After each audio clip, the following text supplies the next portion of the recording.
Samantala, nauwi naman sa barilan ang isinagawang buy-bust operation sa Malate, Maynila. Pero ang isa po sa mga drug suspect na inakalang patay na, muli hong bumangon. Balitang hatid ni Mav Gonzalez.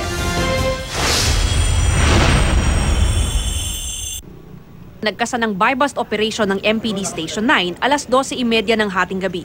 500 pisong halaga ng shabu ang bibilihin sana ng asset kina alias Greggy at alias JR na kapwa raw nasa drug watch list.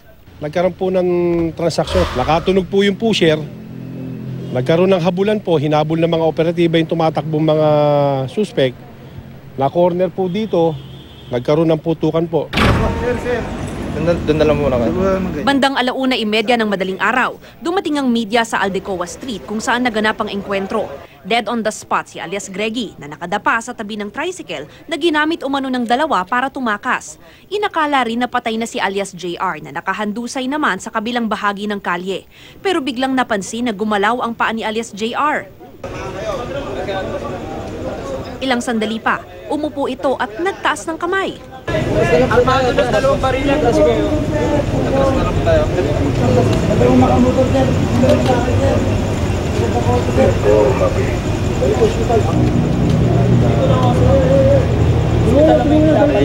Nilapitan siya ng isang pulis at inilayo ang baril sa tabi niya. Agad naman siyang itinakbo sa ospital ng Maynila. Inoobserbahan ngayon ng suspect na nagtamo ng 2 tama sa kamay. Ayon sa mga otoridad, ang backup na pulis ang nakamotor na tinutukoy ng suspect na bumaril sa kanya. Nagkaroon ng initial inspection kanina during right after the gunfight. Tapos nakita nga nila, pawang mga hindi na gumagalaw yung tapos tinignan yung isa, talagang wala ng pulso. Pero ganun pa man, inimpormahan pa rin nila yung nearest hospital for emergency evacuation nung mga biktima kung sakaling may buhay pa na dati namang ginagawa na.